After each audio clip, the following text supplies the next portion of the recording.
was in grade 5. Okay. And I danced my first South African championships. Oh, wow. And this is because I was so dedicated. I was like, You first enter into the studio.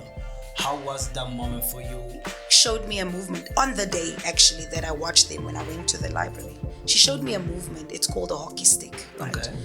She showed me and I was like, okay, let me see if I can do it. I promise you, no word of a lie, I got it and they went wild. I was even shocked, what's going on? They went wild, what? The beautiful thing about Vuyani and Gregory Maqoma as a creative director, he is very fair in giving.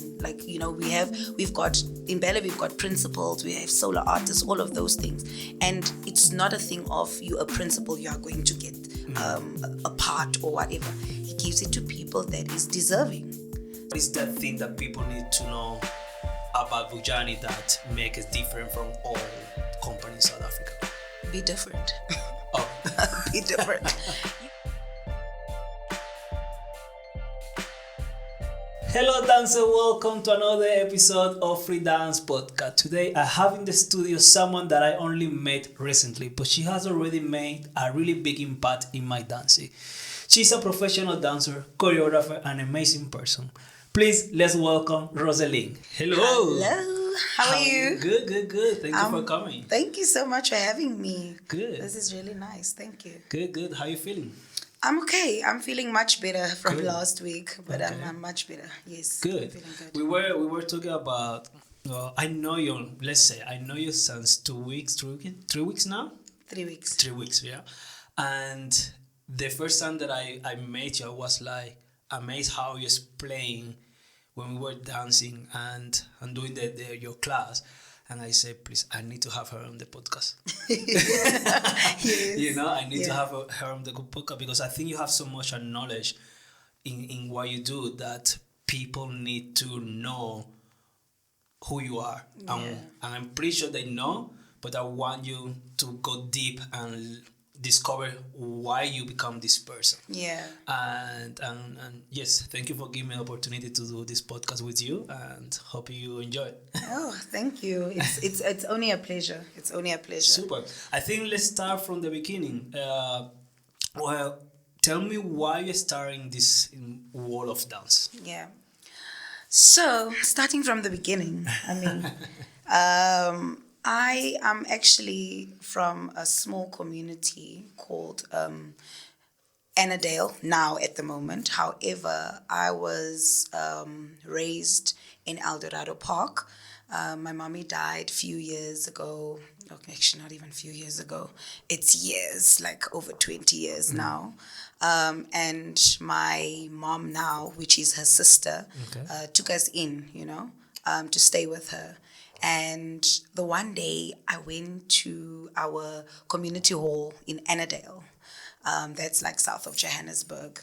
I went to the hall and there was these kids dancing, and I just stood at the door. And I was going to the library, to the community library.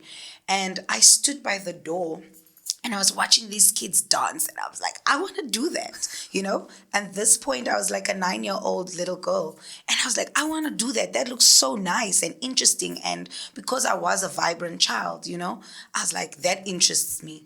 And my brother then spoke to the owner of the community club, which the club was called Tropicana, now it's like Annandale Dance Academy, with Patricia Paleman and Alvis Paleman. They were running the club, still running the club up to date. Up to date? Yes, up to date. I'm still very involved with them. Okay. We run an outreach program with them through Vuyani. I had to take back home, So my brother spoke to her, and then she told us the times and stuff of the classes. And so literally I started the next week and I've been dancing ever since. So I started as a 9-year-old little girl dancing in the community, which was Ballroom and Latin for me at that time. And it was amazing. It was literally amazing. And I tell you why. As the years went by, of course, in that year or the next year, I think I was in grade 5, and I danced my first South African championships. Oh, wow. And this is because like I was so dedicated. I was like, I want to go and dance South African championships. And I was literally in grade 5. So I was 10 years old when I danced my first South African championship. Like a championship. No, that's a big thing, Yeah, hey? it is a very big thing, and I was proud of myself. Probably at that point I didn't know how big it was, but yeah, I went to Port Elizabeth with the club owners and we danced, and I actually even took place. That's amazing. And let's go a little bit back. When you first enter into the studio, how was that moment for you? Because many people is like, I want to be a princess, but yeah, I want to dance, but when they get to the first studio, I'm like, oh, this is difficult. Yeah. You know? So there was the club owner's daughter, Annaline Paleman, she showed me a movement on the day, actually, that I watched them when I went to the library. She showed me a movement. It's called a hockey stick, right? Okay. She showed me, and I was like, okay, let me see if I can do it. I promise you, no word of a lie, I got it. And they went wild. Like, I was even shocked, like, what's going on? They went wild, like, what, this girl? And then they were like, yo, she's got so much talent. And they were going on. I was like, okay, clearly I did something right, because they were like, no, she has to come back. So for me, I think also in that moment, it was a sense of belonging. I actually want to do this. I feel like I do belong here. And it was from the word go, and it already put a seed, was already now planted in me. Okay. By not only the club owners, but by now somebody that's a bit also like on, not that she was my age, because she's a bit older than me, but somebody that is a bit younger, and then she went so wild. And for me as a child, that was now a seed planted that I can do this. So even the next week when I went into the studio, for me, it was like, I want to learn, even when I got things wrong. But because of the seed that was planted on the very first day, it was like, I can do this. So even if I got things wrong, it was okay, because I know at the end of the day, I'm going to get it and I'm going to do it right. Yeah. So it is important what you put in from the word go, the belief, the celebration of the person, because it then put confidence in me, 100%. To do all of these things. So even if I got things wrong, it was okay, and I know that I'm going to get it right. So for me, it literally started like that. Yeah. And then when do you change into contemporary or after ballet or?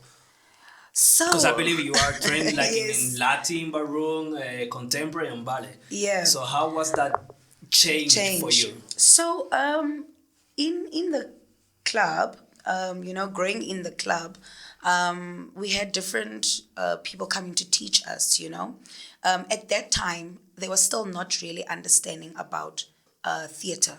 Okay. I had no knowledge really about theatre.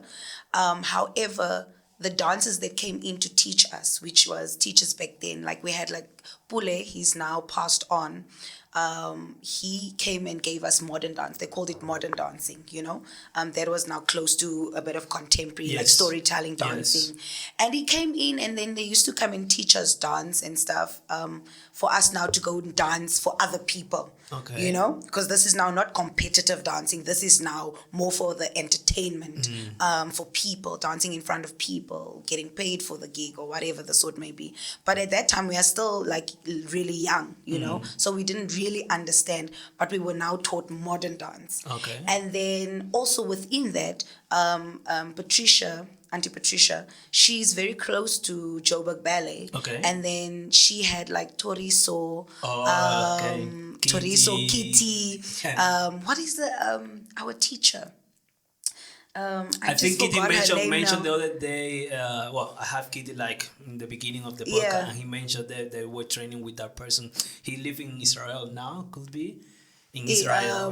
He lives in, Andile. I know Andile. Yes, Andile. Yes, he's in Washington. Yes, I thought you were talking about the teacher. Oh, the teacher. The teacher is called Martin Schomburg. Yes. There we go. Yes. Martin Schomburg. Andile is amazing.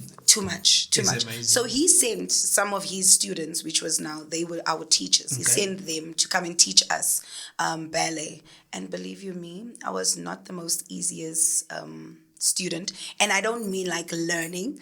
I mean that I've always wanted to wear a certain color if I feel a certain way. Okay. So Kitty and them would bring like these ballet tights and stuff for the dancers. And I would have one, you know. There was like a maroon outfit that they brought, right? But then I wanted to wear orange one. And I wore my orange. I wore my orange leotard. And then Teresa's like, no. Like, you are doing a ballet exam. You cannot wear what you want to wear. We brought these tights. I'm like, no, but I want to wear my orange tights. And yeah. I wore it, you know. And they were like, this girl. I was like, but I'm confident in this. I'm, you know. But I mean, it was nice. It was amazing. And they got to learn to know, okay, this girl, yeah, no, she's just different. I always say I'm a ballerina by heart because I really loved it. I really, really loved it. I love the discipline of ballet. I do feel it is foundation to a whole lot of things, but also it's not that you can't do it. And I will tell you as we go along, I will tell you why, you know. But yeah, I was that girl, you know. And yeah, so that is how I got to learn still in the community group.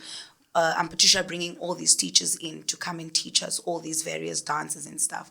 Like I said, still no knowledge about theater and what it is and what it's about and all of that. I then progressed obviously to championship level dancing, where I had obviously different partners, and we started now getting to learn the whole business and the whole how can I say the whole dance knowledge about the dance world itself besides just ballroom and Latin. You know, and then after school, you know, parents never happy if you tell them that you want to go and dance. It's you know? a big fight. It's a big fight, and yeah. So I left when I finished my matric. Then I got an audition to go dance in a casino. I think it's called show dance. I got an opportunity to go dance in Bloemfontein at the Windmill Casino. So I had a bit of that now also, show dancing. You know, and then I'm Patricia. Then back then I just felt like, okay, I will do that for some time, but it was not my type of feel. Like I didn't really enjoy it as much as I thought it was dancing. But I think the feel of a showgirl, it was not me. I was young, and I just in my heart it was like, this is not what I want to do. I want to dance, but this is not the type of genre that I want to do, you know. Then I got an audition at Moving Into Dance, and literally, and Prisha took me there. That's when I learned about Gregory Maqoma, Dada Masilo, David April, you know, all these big people in our industry now, and in theater. And I started at Moving Into Dance 2010.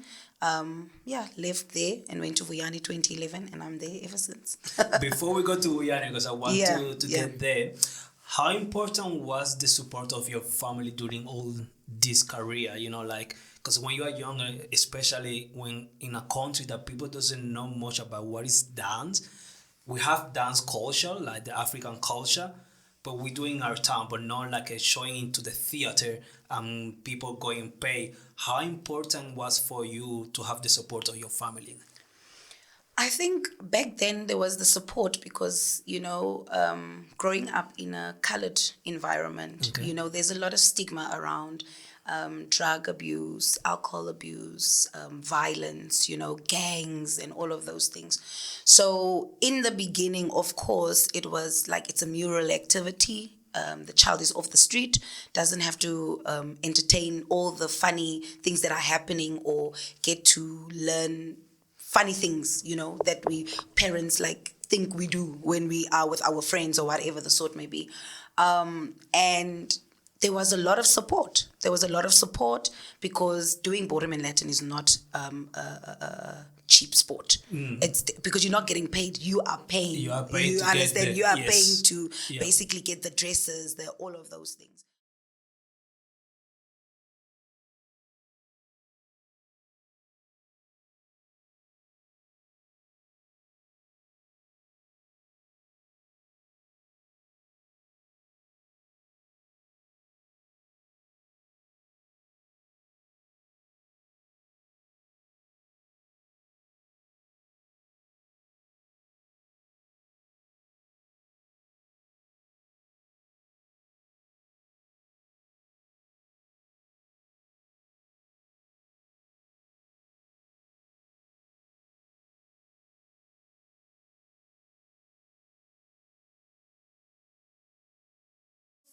with that, they supported until I finished school. Oh, okay. And then it was like, now I have to do something else. You cannot continue with dancing.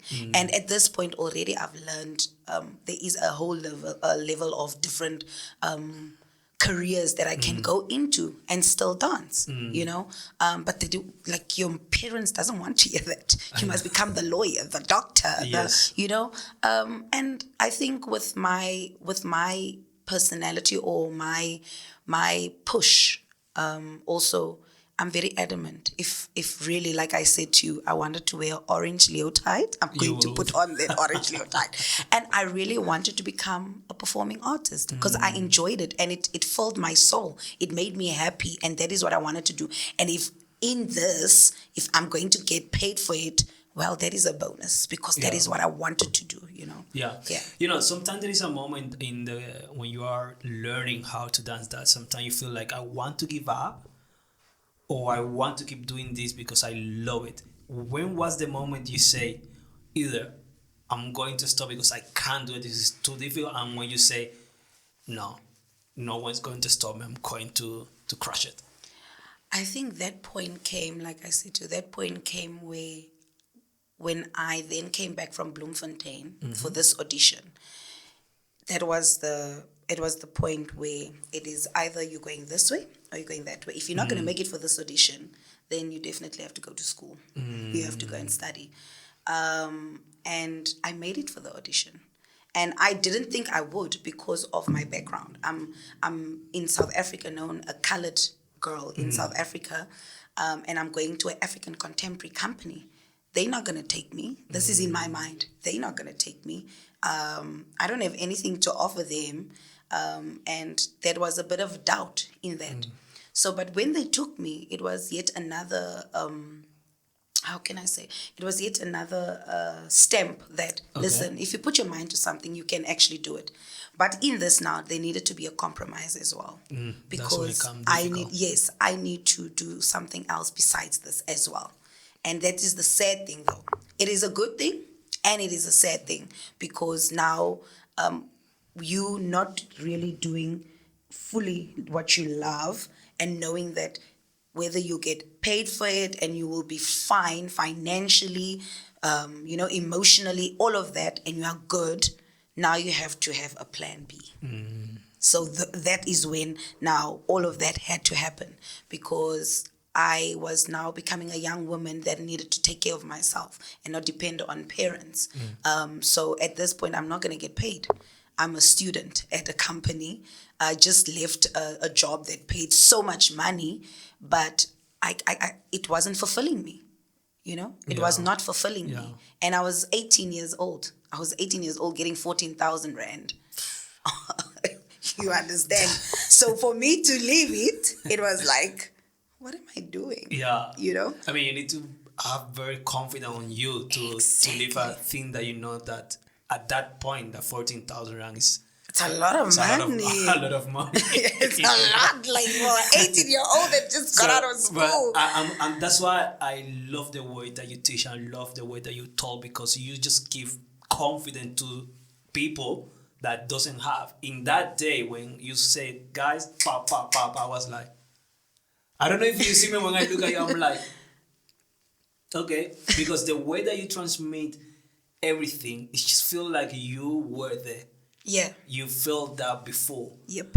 And it's like, I don't want to give up on people as well, yes. you know? And that's amazing for me. Definitely. Yeah, so then I decided that I'm going to leave and I'm going to become a student. And then I then went to school. In that, I also went to school. So the nice thing with the training that they have is that it is accredited, and also they did like IT training as well for the students, at least, you know. So they got to teach us computers. Okay. I got to learn about theater, how to make theater, all of those things. So it was really informative. It was a very, very informative year of moving into dance. And that is where everything really like opened up for me, when I met people, wonderful people in the industry that have shaped now where I am as well. And they did it generously. So for me, if I'm going to keep it also to myself, I mean, then I'm very selfish, and I just love sharing. I mean, that is me. I love sharing. I love people that even if you're going to do better than me, I will celebrate because it means that I have put something in you as well, so I can celebrate that as well. And it says a lot about a person. Yeah, exactly. That's beautiful. Now going to fast forward to your early career. You studied in Vuyani. How was the beginning of Vuyani? Because I think you are the longest one standing there. Like, how does that feel, the beginning, and now knowing that you are the longest being there? How is that in your life? Sure. I mean, any dancer can attest to this. Any dancer can attest to this, that you have to keep yourself relevant. I mean, going on to the floor with these young artists that are wonderful. We've got beautiful artists in our country as a whole. We've got beautiful artists. We've got beautiful artists in Vuyani as well that are really, they work really, really hard. And going with them on the floor, it is a privilege. I mean, I've been there for 14 years. 14 years? Yes, Mama, this year it's 14 years that I've been there. And it doesn't feel older than the first day I walked in there. I don't think so, because my director is still really happy with the work that I give. Of course, I take a lot of experience onto the floor, a lot of togetherness, keeping the company together, I would think. But yeah, like I don't also, from a personal perspective, I don't feel I have run my race of performance, There's a whole lot of other things that I do at this point, but I still get to go on to the floor and dance and give my all and my heart. And the beautiful thing about Vuyani and Gregory Maqoma as a creative director, he is very fair in giving, we've got, in ballet, we've got principals, we have solo artists, all of those things. And it's not a thing of you a principal, you are going to get a part or whatever. He gives it to people that is deserving. So there's times where I have not had parts. There's times where I had parts. There's times where I was part of a work. There's times where I'm not part of a work. And it's all not because you are not worthy of a certain part, but it's because it is designed for certain people. If somebody relates more to a part, it's going to be yours, It's all about those things. And for me, I love and appreciate that, because it made me now the person that I am there. If I walk into a room, just because Javier is a principal dancer, it doesn't necessarily make him automatically get a part. No. For me, it's about fairness. I walk in and everybody in the room is on one level, because you don't know me. You don't know what am I going to teach. What if I am teaching... Typically, I'm teaching ballet, and you are amazing. And then they're like, no, you can't get the part because you are a trainee. It's not fair.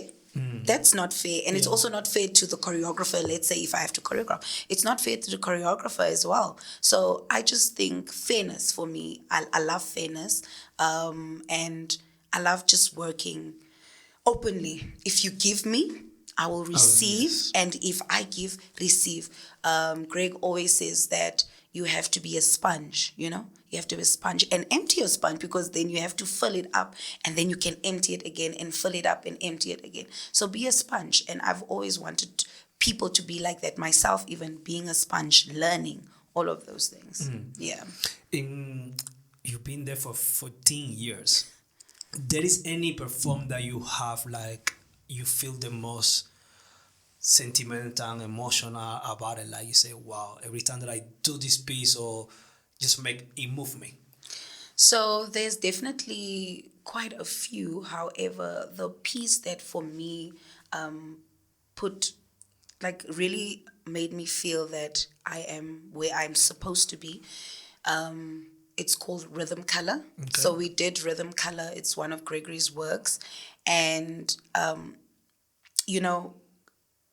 I had an injury on my foot, on my ankle.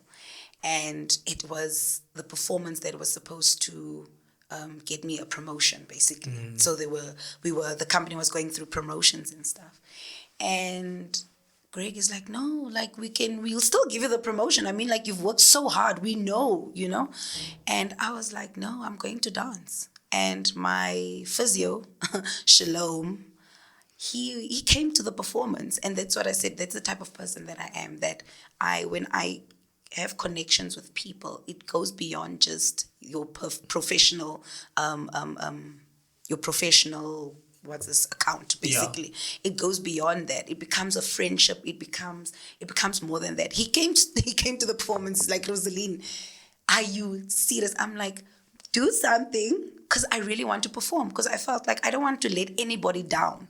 And also, when Greg recreated this work on the then company, I resonated with the parts that I was supposed to get. And because I had so much other dancers in the company that pushed me and made me believe, because they could have said, no, I'm going to take that part. Oof, yeah. They made me believe that you are worthy of this part. This is your part. This was made for you. And at this point, this was like I was second or third or fourth cast in this work that Greg was recreating. And I got those parts. I was given those parts, and I was like, this injury is not going to keep me back. I'm going to perform with this injury, because I've been waiting for this, and it's my first professional performance. Like, I was so excited. My first professional performance. That's a lot. With the company. And I danced. And for me, that's why it holds a very sentimental part in my heart, because it was my first professional performance, and Greg was amazed by it. But the performance that got me into Vuyani, actually, that wanted me to be there, that also for me, it's like so near and dear to my heart because of my background, was Four Seasons. So Four Seasons is a work also by Gregory Maqoma. It deals with the four seasons of our country. It's actually in schools. Kids are learning about that. And it has a lot of Latin. So for me, that's what I'm saying. Like, for me, I believe, I have this thing that everything happens for a reason. There is no chance in anything. For me, that's what I believe. You know? Same. Yes, same. Like, when I went to go watch that performance, it made me believe that, listen, this is where I want to be. This is actually where I'm supposed to be, in this company. And with the background that I had, the first love of ballroom and Latin, where it started, it just took me back.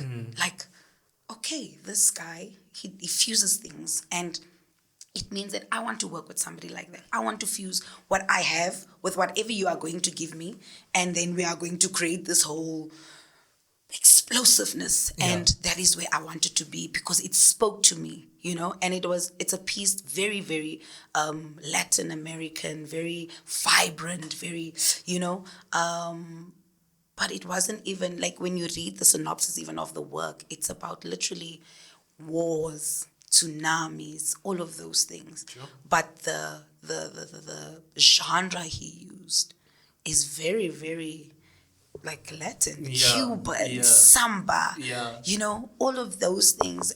But it's so beautiful, and it spoke to me, and I was like, I need to be there. So it's those two for me in the company that, like, this is where I want to be. And then the last one is the recent work that we've done, which is Sion.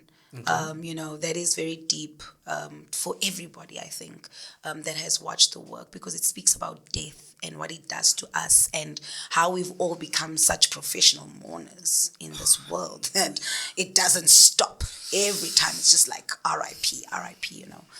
So we become professional mourners in a sense that, and unawarely so, because it's something that is there, it happens, you know, So it's those three for me, definitely. No, I feel you. And we're going to go more, because we have time to talk. What it needs to take to be at the company in Vuyani? What is that thing that people need to know about Vuyani that makes it different from all companies in South Africa? Be different. Oh. Be different. You cannot come and give me something that I have, because I've got it. So you need to come with something that we can work on and build together. So, and I say this because when I had my audition, like I said, I'm just that different person. I had an audition at Vuyani, and this was 2010, towards the end of the year, right? I'm having this audition at Vuyani, and I was prepared by David April, the late David April now. He has passed on. Rest his soul, because I miss him dearly. Yeah, he was a wonderful person. So he then helped me, and Fana Shabalala, he was a company member at Moving Into Dance at that time. And then they helped me every day. And this is how determined I was after that performance of 4 seasons of Gregory Makoma's work to be in that company. I heard, okay, they're having an audition. I'm like, I want to be there. So I need to get people that's going to help me to get into that company. And how I'm going to do that is I'm going to take every half an hour of my lunch, and I'm going to practice every single day. And that is what they did. Every single day, They took me half an hour of my lunch, and they prepared me. They prepared me until the audition. Now, this is where Roseline came in now. Like the true Roseline comes in. This girl prepared all these months for this audition. Right. And she's going to go and do this audition. And she gets there. And then Roseline is like, listen, wait, I can't. I'm telling them now, like, wait, I can't do this. I believe that I'm going to be in this company only if I do what I show you what I can do, so that you can build on me. Because I don't know what you do. And I don't want to be, because I told them, I've been rehearsing every day. I've been rehearsing this piece so that I can show you guys that I'm able to do it. But I feel like you know this, because it's your things. I want to do what I know best, so you can see what I have and what you can build on. They looked at me, they're like, oh, okay. Because everybody is now doing, everybody's showing them what they're doing, and it's boring. I felt like that's boring, man. Yeah. You know, like, I want to show you what I can do so that you can see what I have, and if you are able to build onto that, you know, and teach me, because this is why I'm coming here. I'm coming here because I want to have what you have and learn what you have. So I want to show you what I have so that you can see if you are able to build onto me. And they're like, okay.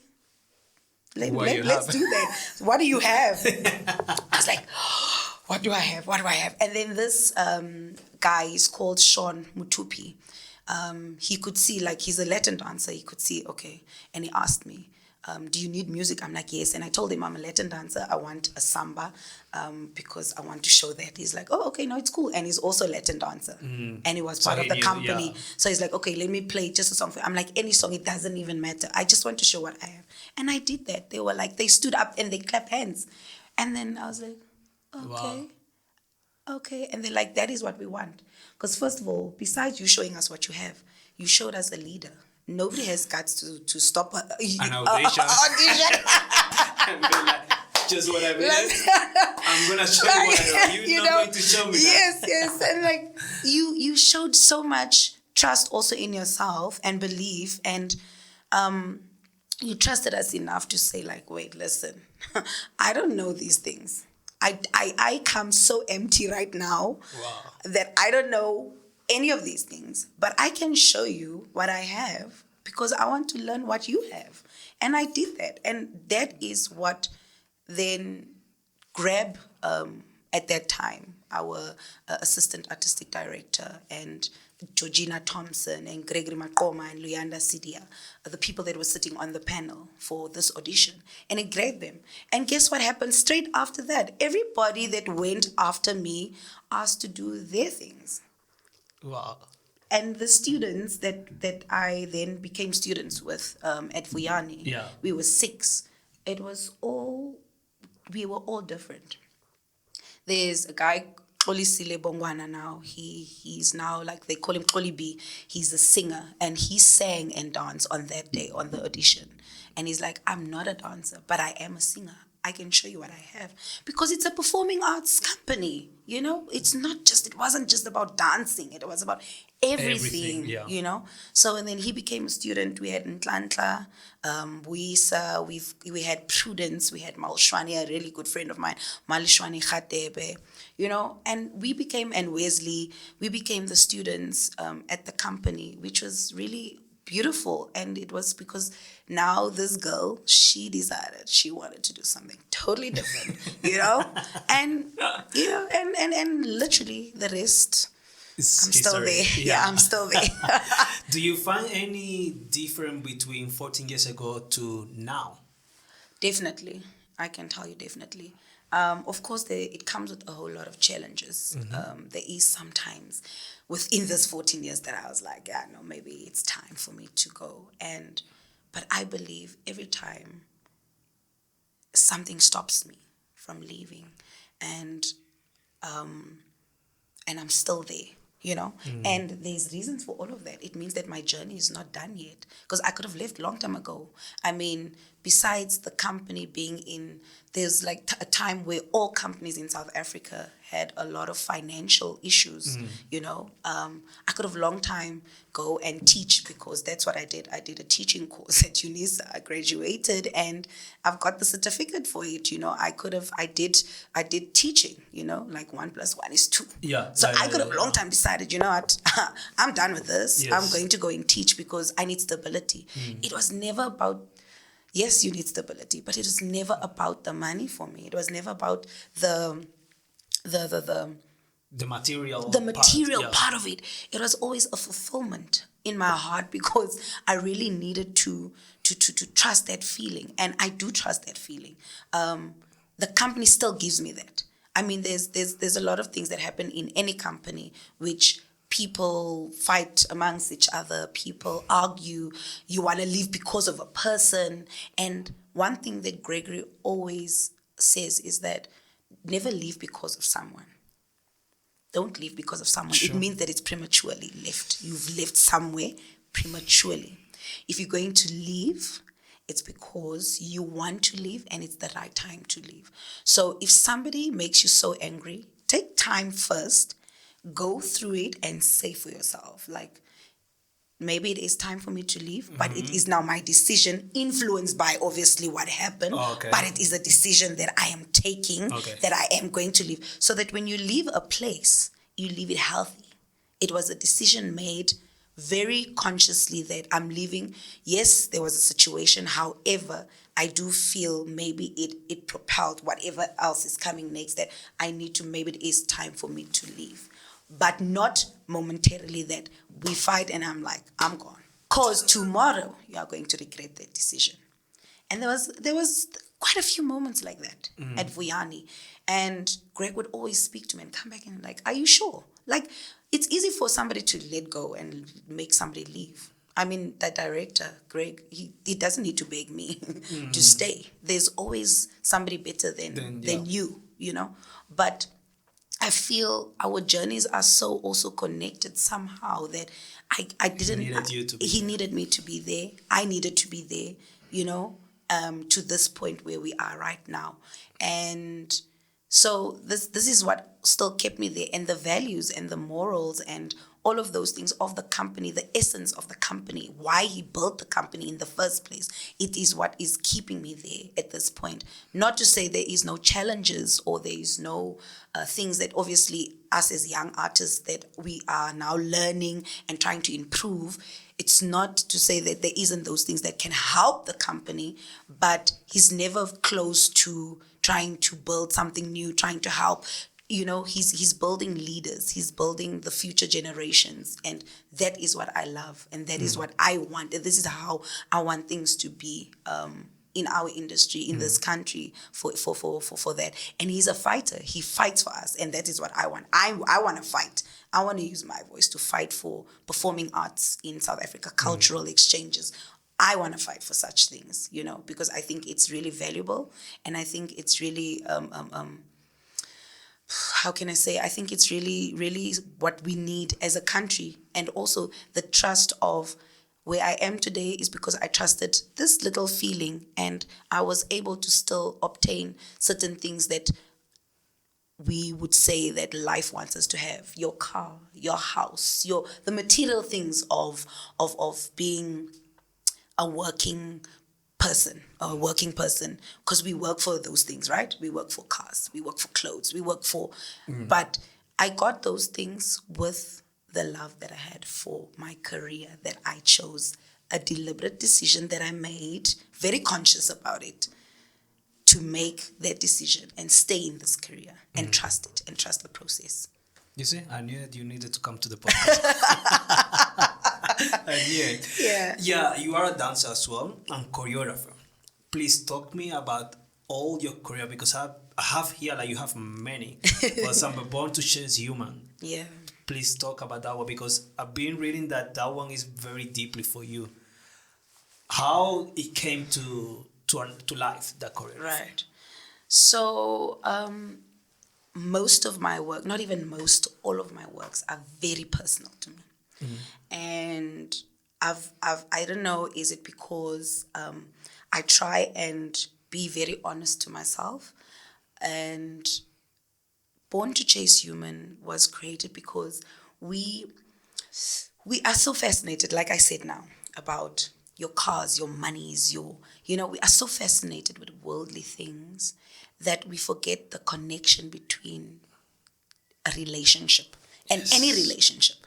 It doesn't matter whether it is a partnership between business partners, a partnership between a brother and a sister.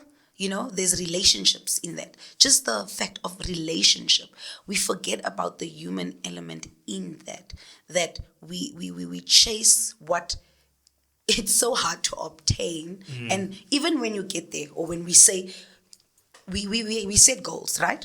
You want a car, you get that car, you're still not going to be satisfied. No. We want more. You understand? You say that you want a salary increase. We get the salary increase. It comes with more. Like it becomes less. It becomes less, then it becomes more. I don't know. I don't know if it's just me, but every time, like for me, a 2,000 rand, I could live on a 2,000 rand before, and then I got a salary increase. Now it's 5,000 rand. Now I can't live on 2,000 rand anymore because now I have a 5,000 rand. But I'm supposed to have more because I could live from 2,000 rand. And now 5,000 rand. But it's still less. Now I'm fighting for, I need more money. I need more money because because it's the things that we want to get, the material things that we want to get. And yes, it is a good thing, but also is that like, as humans, is that the connections that we make, that because of my net worth, I am now worthy to go sit on the table of Denzel Washington? Do you understand what I'm 100%. Saying? So my net worth, and I feel like that is when even each artist, and I believe, I've never really said this like openly, but I just feel like that is when we change, and then we lose ourselves, because now we are no more the young or the aspiring people that we were. Like, I want to become a dancer, or I want to become an actress or actor, or whatever the sort may be. We get the big role, we get the big money, and now we get the big head too. And we forget. We forget to give back to the little one that is coming up. And I don't want that.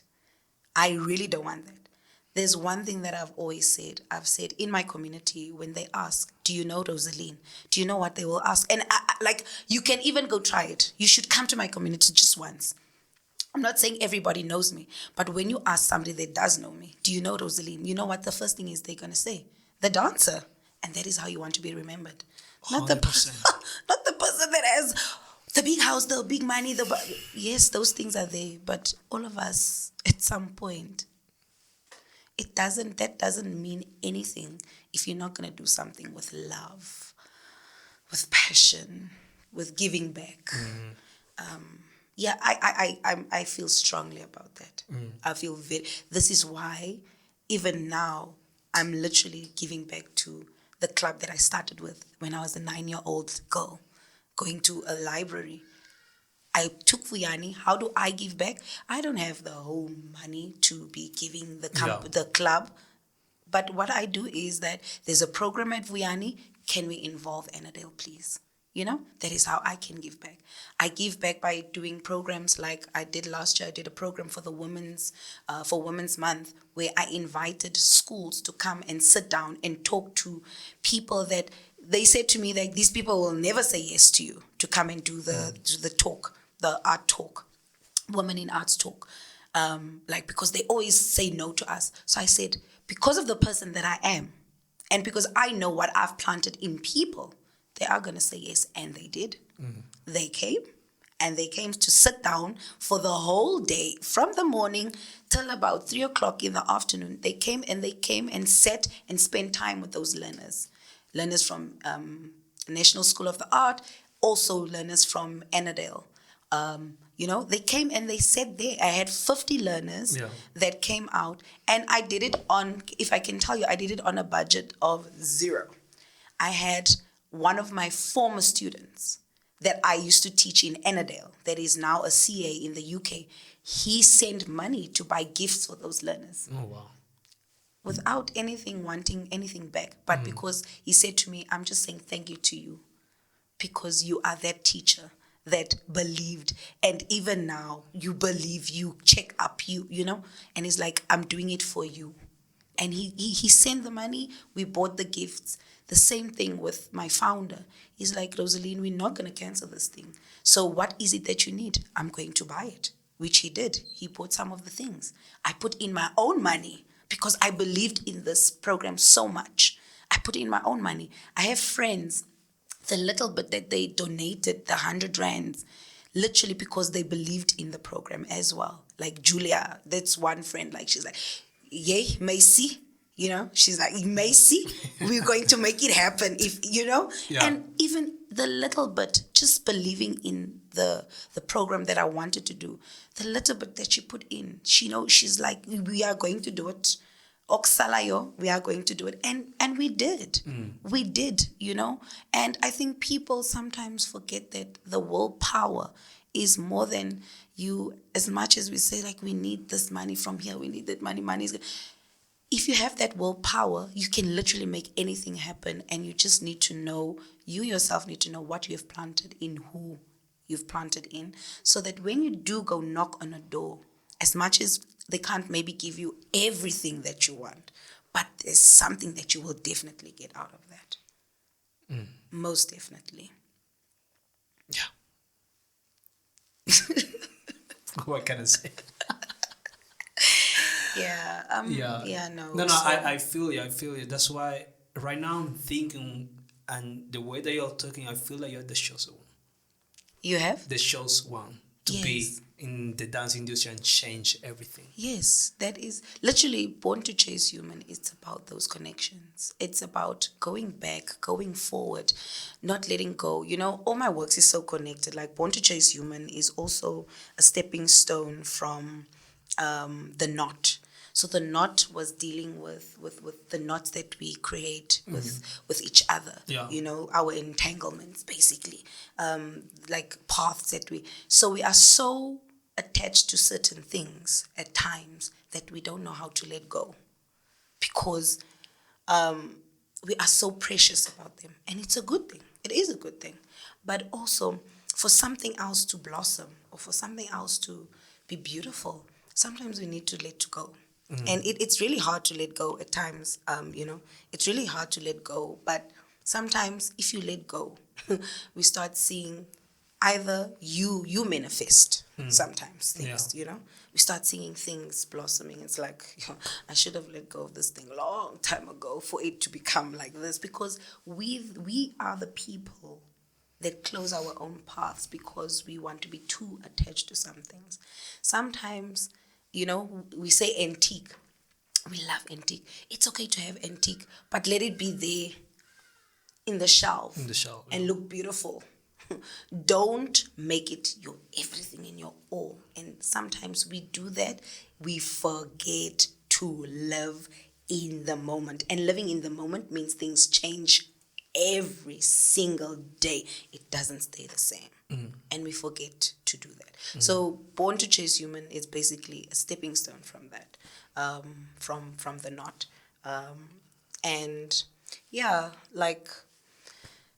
And then we've got a whole lot of other works that I did that is so personal to me.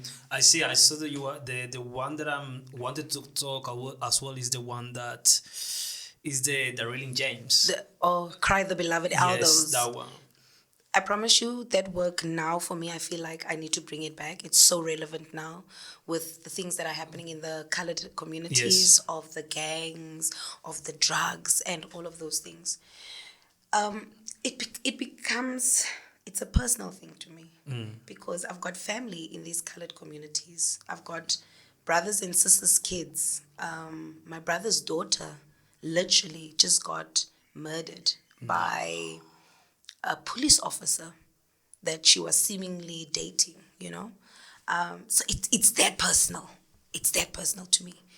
You have households that kids, they have nothing else to look forward to because the minute they go or step out of the yard or even just out of the door, because in these communities we have the house, and then in the yards we've got a whole lot of like zinc houses, they call them zozos, right? There's a lot of families staying in one yard.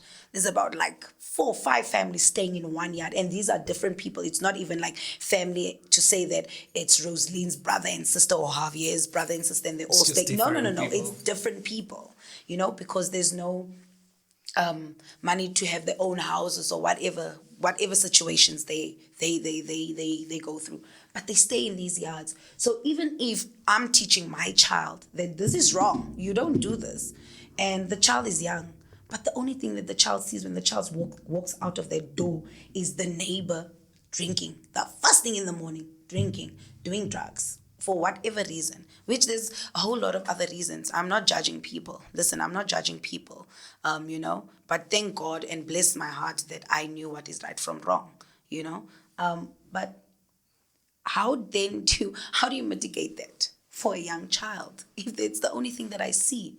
I know nothing else.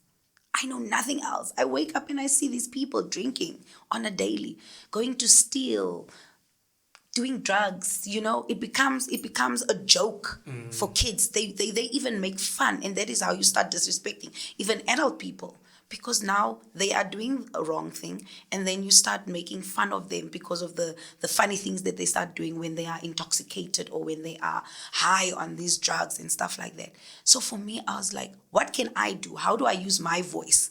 And using my voice is my artistry. How do I then now use my voice to literally, first of all, bring a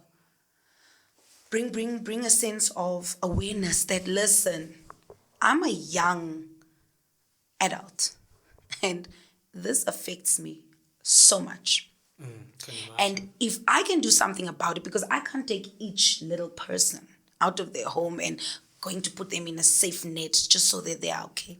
I don't have that money. But if I can bring an awareness and say, listen, and if I can do it the best way I can, I'm going to do that. And then I read Delene's story about her child, her son, and that he was on drugs and he starts stealing in the house and all.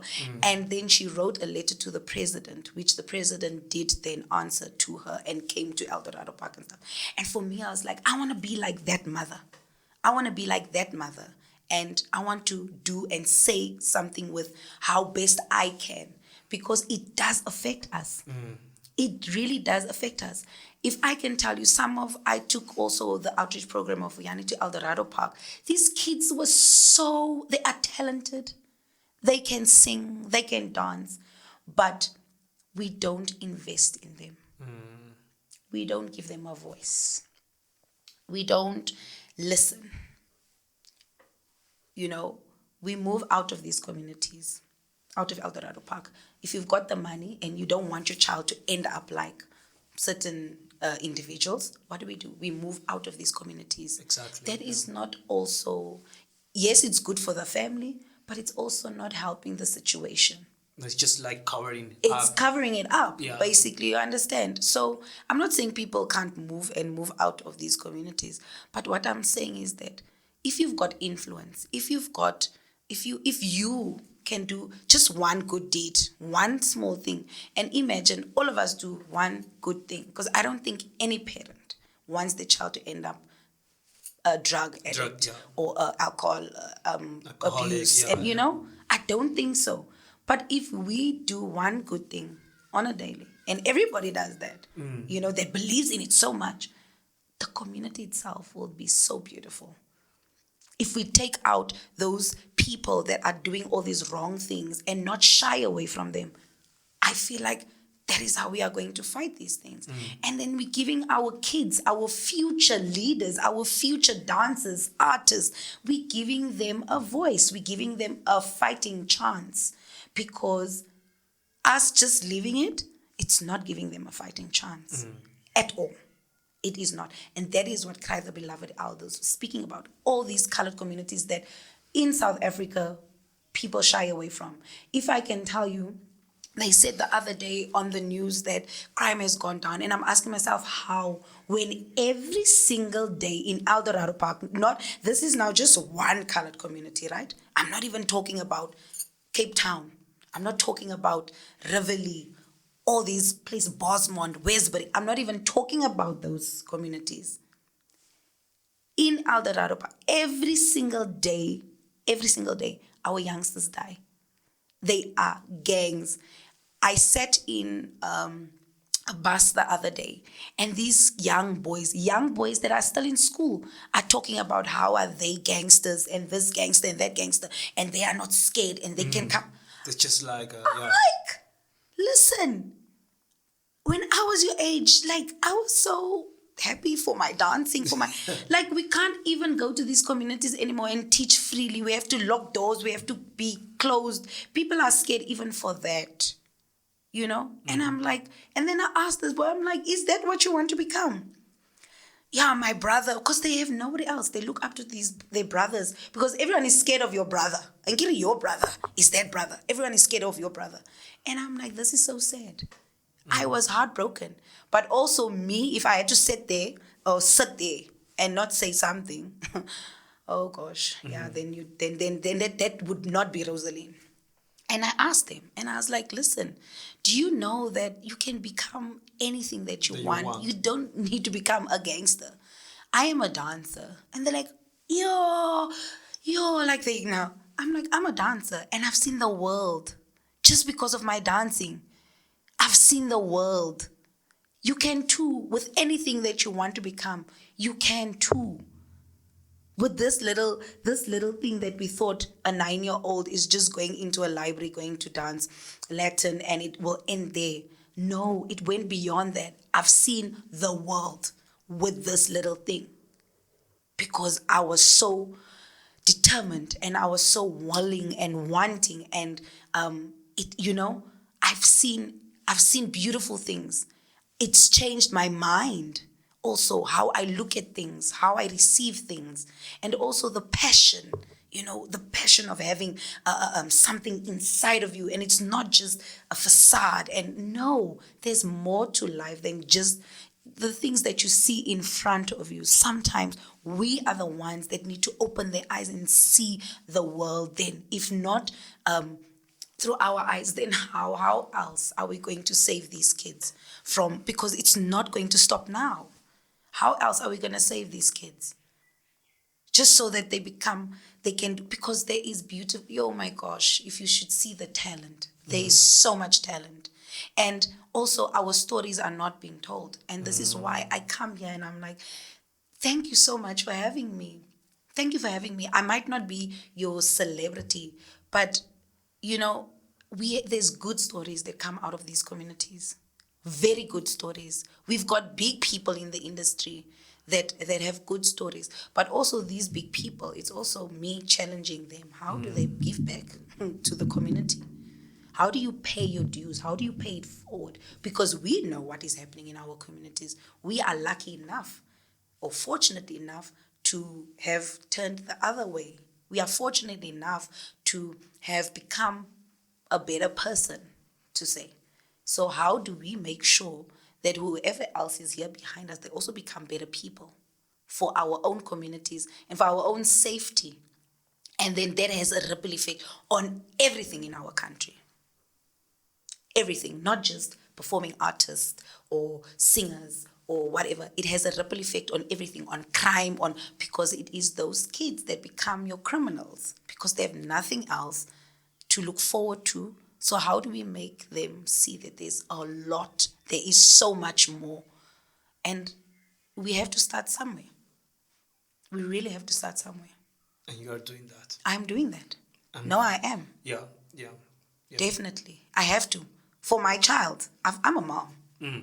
For my child's sake, I know that we can't say what the future holds for any one of us, even my daughter itself, because there's some good parents and their children still do funny things. There is really good parents that give their kids a fighting chance, but also the will of the kids is just not there.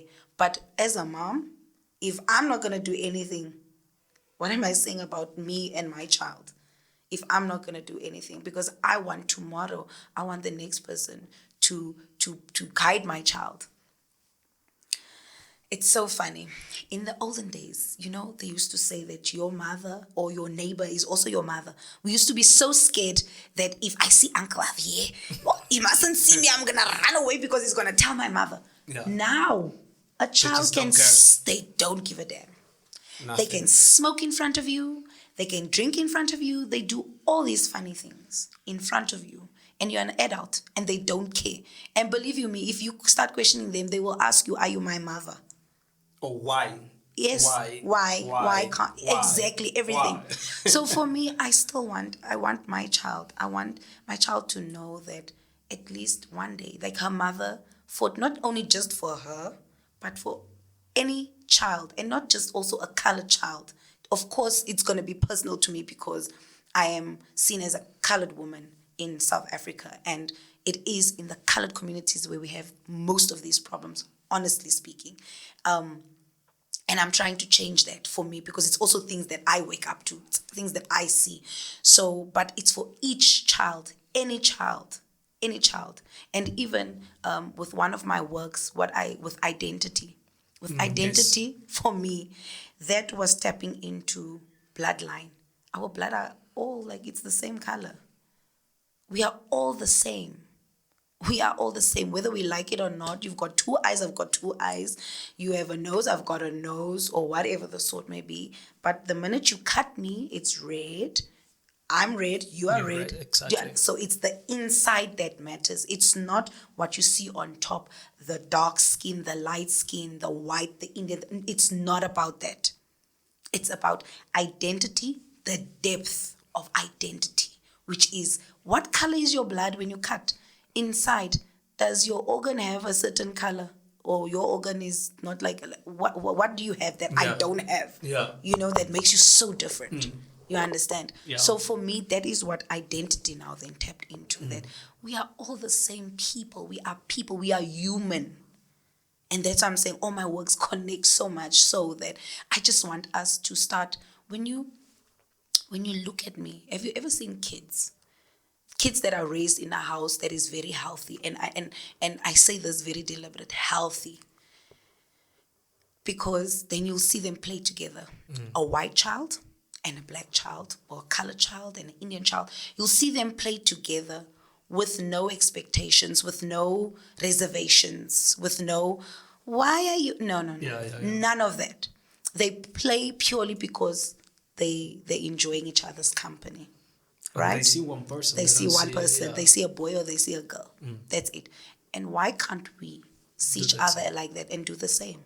See each other as human beings, just plain and simple human beings. That's it. Why can't we do that? Why does it have to be that you are white, you are black, you are this, you are gray, you are orange? No. God did not intend for any of this to be like that. He gave us love. He gave us options. He gave us goodwill. He gave us all of these things. And then we come and we want to be judgmental about everything. Yet we all are going to the same place. It doesn't matter. We are all fighting for the same thing. It just doesn't matter. The problem that we have is like, it's how we get there and we think our way is right. That is the problem that we have. But if you look at it, we all want the same things, really. But we want to criticize how the other person is getting there. You understand? Yeah. I don't understand that. I mean, I think it's like more society and more internet and more, because every time that you look Instagram or TikTok, the people just go like crazy. And for me, just like, well, why are we doing that? Exactly. Why? Like, for me, it doesn't make sense. Like I stopped judging people a few years ago because I used to be one of the person like I don't know why because maybe ego, maybe sadness because I wanted to be better but I couldn't. But and then I just look into myself and Javier, you are Javier Monier. Yes. You are no Andile. Yes. You are no Torizo. Right. You are no Carlos Acosta. You are no. You are you. You know.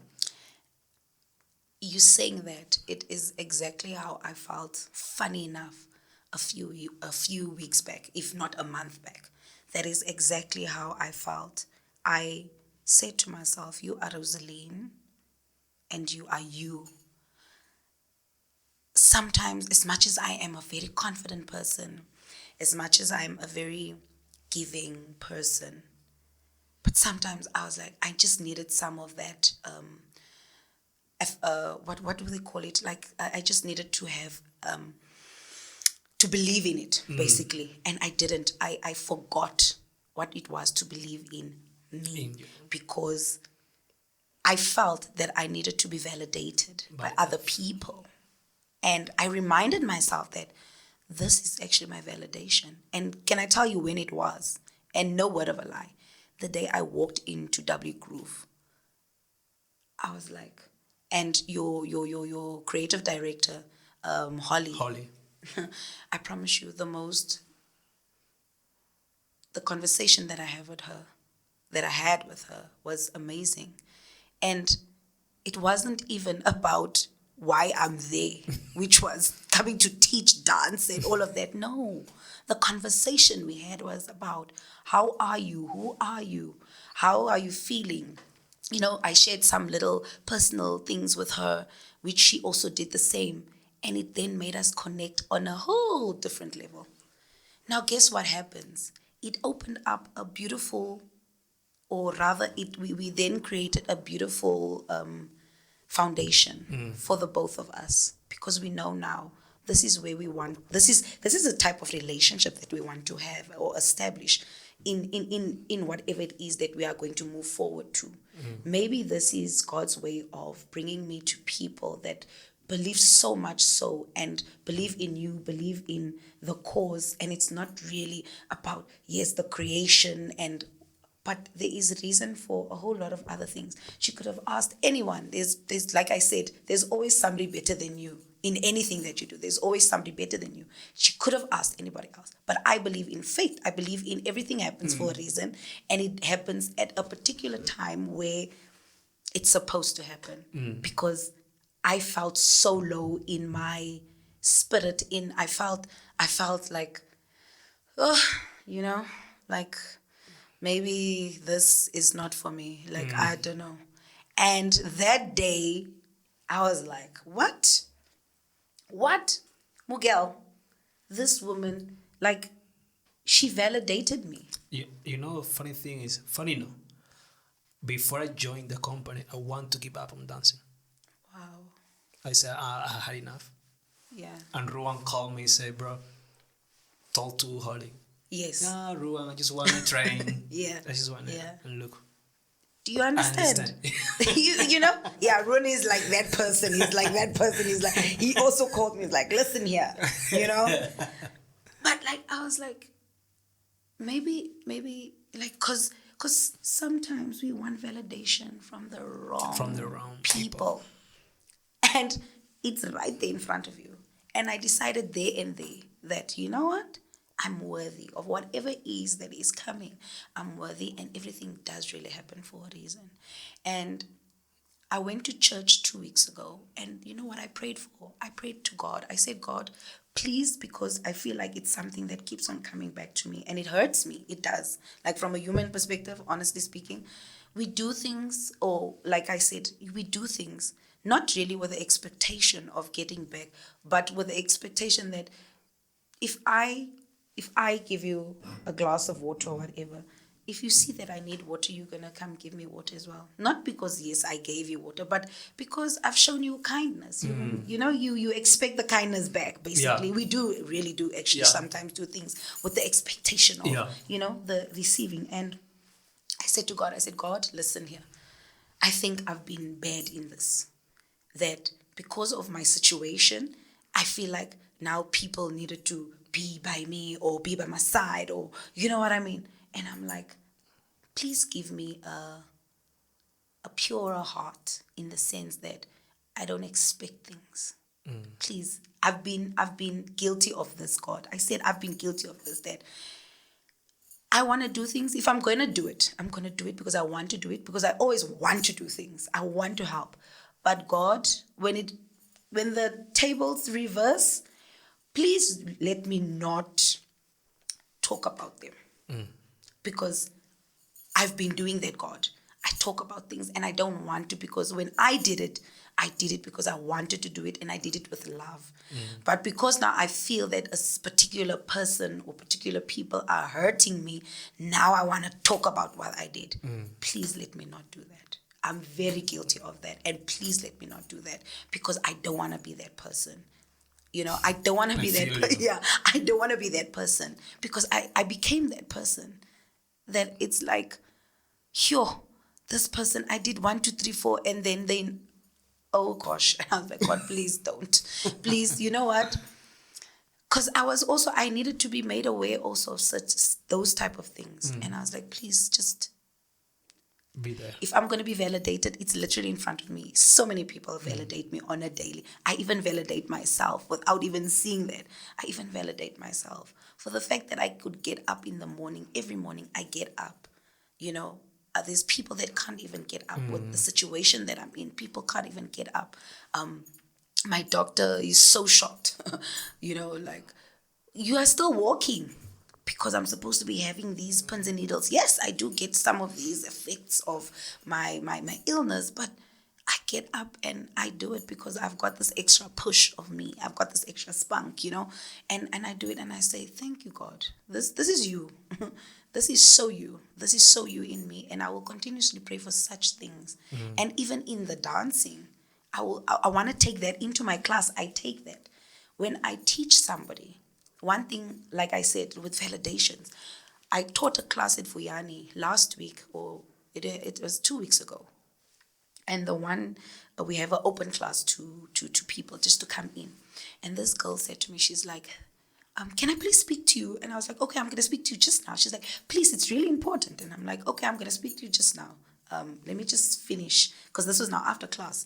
Then I went to the office and she came. She's like, please, I just want to say what I want to say. And I'm like, okay, no, it's fine. And then she said to me, thank you. And I was like, okay, thank you. No, thank you. Like, I'm like saying thank you because, okay, I taught the class and it's like, thank you, And I'm hugging her. I'm like, oh, no, thank you. It was a pleasure. I mean, like, no, thank you so much for coming to the class, and you must come back, She's like, no, you don't understand. Today you made me feel like I can do it, even when I knew that I can't.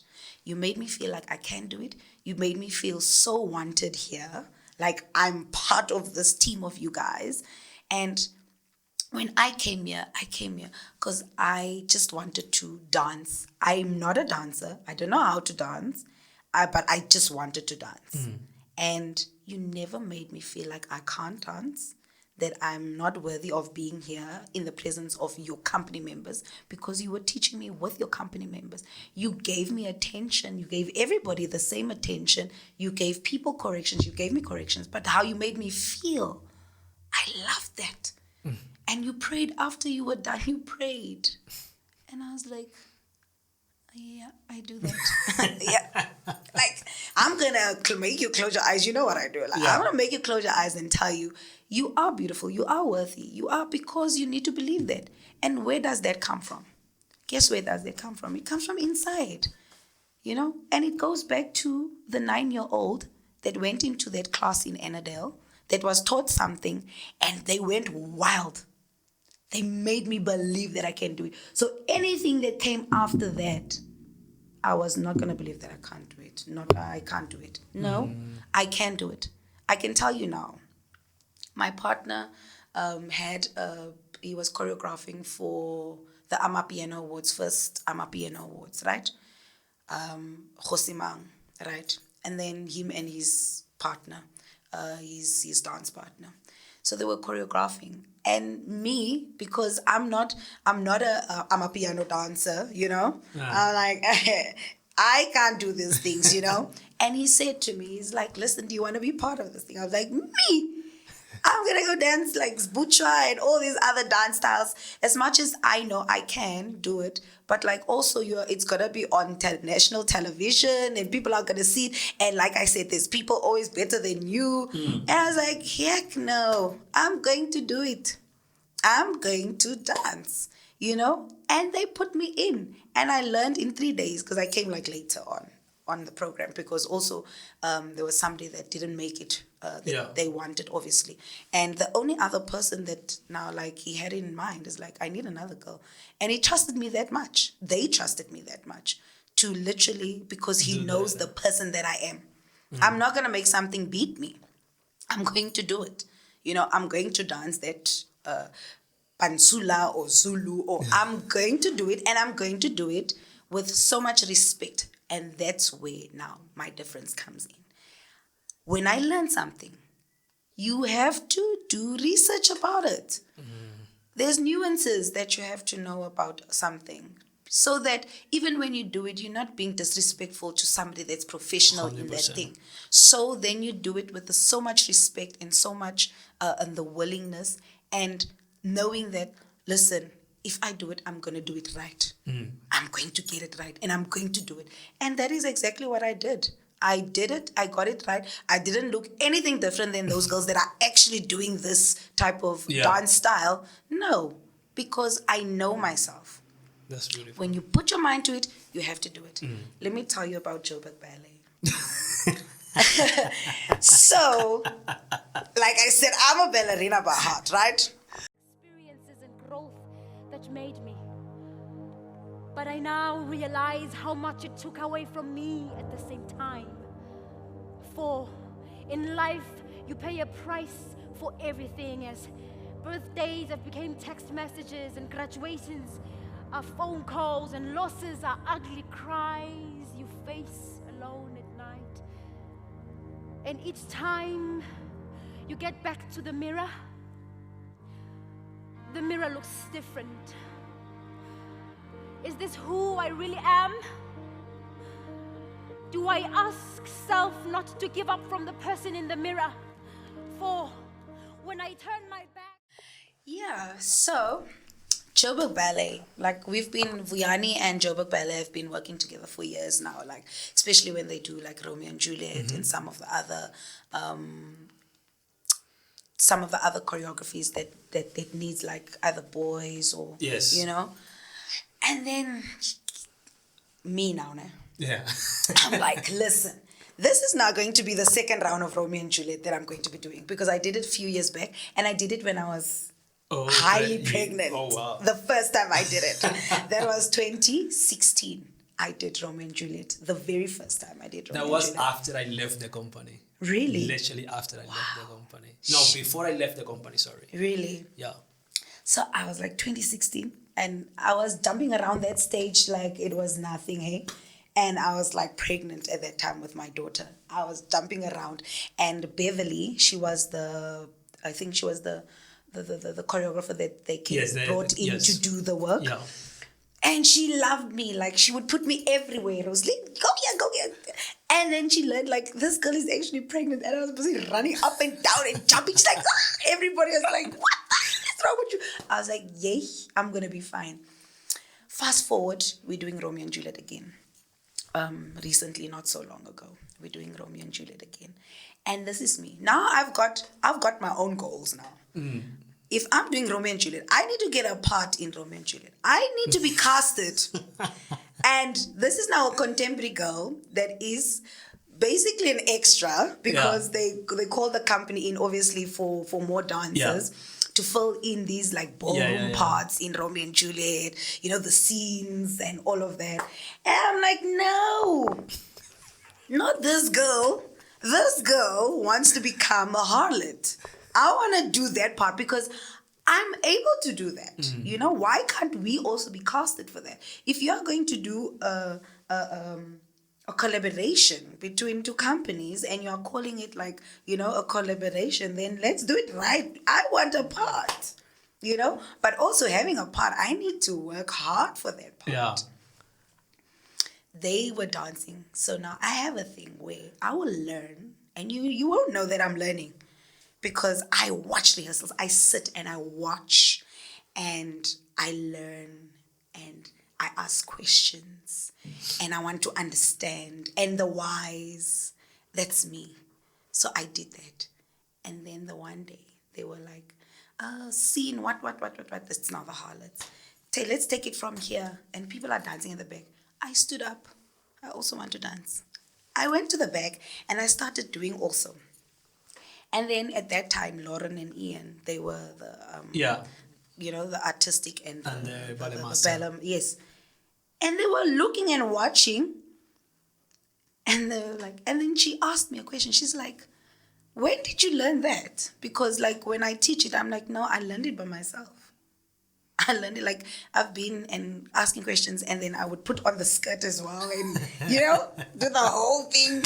And she's like, are you serious? I'm like, yes. She's like, so you actually want to do? I'm like, yes, I'm able to do that. Wow. Why can't I do that? Like, and she's like, okay, they're going to have like auditions for the parts, obviously, because they have like 4 castings, like first cast, second cast. Yeah. I was like, me, I want to be casted. And in that casting, I want to dance. I want to dance in this casting. I promise you, I was the first of the company ever Sure. to be casted. Everyone was shocked. When people run to the board to go check where you casted in? You have a break. I was like, Wow. I was casted as a harlot and I had 2 performances. Wow. I had 2 performances. So my partner was Bruno. And I think the beauty of that also was that they also trusted me enough to actually do it. And I got shows. And they gave me shows and I did it. And themselves, they were like, what? I was like, yes. And I did it. I was happy. I was fulfilled. And they were also happy because I put my mind to it. And I said, I want this and I want to do this. And I got it and I did it. I was a harlot. I was casted. So I was not just a ballroom dancer there in the scene or... No. I was a harlot. I was part of the main act of, scene 2 opening, with the harlots. I was there. That's amazing. So those are some of the highlights that I've had also in my career because those are the things that we look past. That's validation right there. It's validation. And we look past those little moments that we think is too little to like, no, those are amazing. Even creating for Joburg Ballet, the company. For me, it was like, I'm putting my work on one of the biggest stages in South Africa with people coming to watch my show. What? That's validation right there. 100%. You understand? In a ballet company. Not contemporary company, in a ballet company. And here I am creating on a company. I'm so happy that you said that because the new generation, they are mistaking what validation means. And I don't think no one or the school are telling what validation means. Validation means for them winning all the competition during the year. Exactly. No, you are wrong. Goodbye. Yeah. Don't to me. Yeah. I'm so against competition. I can say it freely like that. I don't care who can talk to me and say, no, you are wrong. No, I'm so against competition. Yeah. I think for now, even me, I have a little bit of a thingy with my daughter. I'm trying to mitigate or trying to find ways. How do I teach her? It's not really always about winning. It's not, and it needed to start with me because last year sometime in her report, she got a 6. So it's 1 to 7. So 7 is the best. And then her whole report, she got 7s. And just the one subject, she got 6. And me, I was like, you start freaking out, like, what is happening here? And I had to be brought back. Yeah. You know? And Josi said to me, but she did really, really well. Exactly. Yeah. Like, she's like, this child did so. And because mommy's disappointment already, we forgot about all the beauty and we went now to what I made seem like, and it made her feel somehow. And that already also then puts the wrong thing in. Like, she always has to get 7. Yes, I want her to do good, but she must also know if she's done her best and she got her best, it's good enough. If she knows that she did her best and she believed in it so much so, then it's good enough. And we forget that. We really do forget that. 100%. Yo, I think you have tell me all the questions that I have here. I'm so happy that you were talking about your community, what you can do with when you're starting in the beginning, and I hope from here I'm gonna do my best to show the world what can you do. Yeah. I'm gonna fight for that. Thank you again for coming. I knew that you have to be important in this podcast. So thank you for so much for coming. I really appreciate it. It's only a pleasure. I mean, like, this felt like sitting in my sitting room and just telling you, Yeah. you know, my story and why I do certain things. I mean, I think this is really important. And thank you for having having podcasts like this. I think it is really important. I mean, obviously, we haven't really touched on the dynamics of the arts in South Africa itself. That is so sad. Because people are still gatekeeping, you know, people are still closing some people's paths. But I do believe, like I said now, validation comes in very different forms. People might think they are closing a certain gate for you, like, you know, but with God, anything is possible. If it is 100%. In the will of God for you to have a certain things, you are going to have it. Whether it comes immediately, whether it comes in the future. But if you are meant to do certain things, if you are meant to have certain things, it's going to happen for you. Happen. And I think we all should believe in that. Never think that you are not worthy of good things. Good things comes to those honestly that believe in it. It's not even about waiting, but it is about you believing in them. And if you have that gut, never doubt your gut. If your gut is so strong and you know that this is for me, it will definitely be. And really, for us as artists, let's think about the future of our craft, because it's ours. Let's think about that. And think about, honestly, yourself as well. Why are you doing what you are doing? Because when we did it, it was never first for money. We did it because we love doing it, you know. Some of us, we get into certain things because of our parents. It's okay. Yeah. But when you start, then, if you continue with something, then it means that you found some form of love or affection for this thing. So let's treat it with the most respect, love, honesty, giving. Even for us as teachers, never keep back.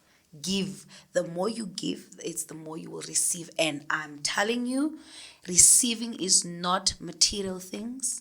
It is, you see, when I go watch you guys, and I know for a fact, I'm telling you now, when I go watch you guys have a season coming up soon.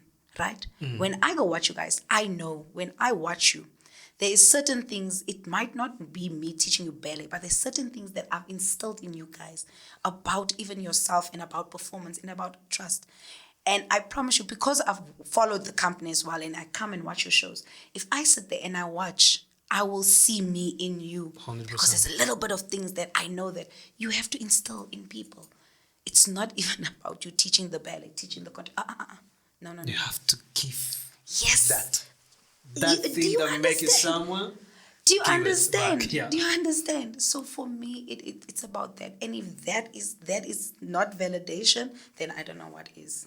Then I really, I'm so happy. Because the first thing they'll ask you, who's your teachers? You know? Who's your teachers? I'm part and parcel of that. I'm part and parcel of that. And it will make me feel good. That is how I shine. If that is how I'm going to shine, then definitely that is how I shine. You know, so for me, thank you for having this. Thank you. Next time I'm gonna come and we're gonna talk about the dynamics 100%. of this, of this country's arts and culture, and how we need to bring it into schools, how we need to bring it into our communities, because we have it too far away from everything. And sometimes, honestly speaking, it doesn't need always the money. There's people like me out there, I'm saying it now, there's people like me out there that want to do it because they want a better tomorrow for their kids. Say it to the camera. Yes, Say it. there's people like me that want a better tomorrow for our future art practitioners. It's not always about the money. It's nice when we get paid for it, thank you, but it's not always about that. That means I wouldn't have been in this career in the first place.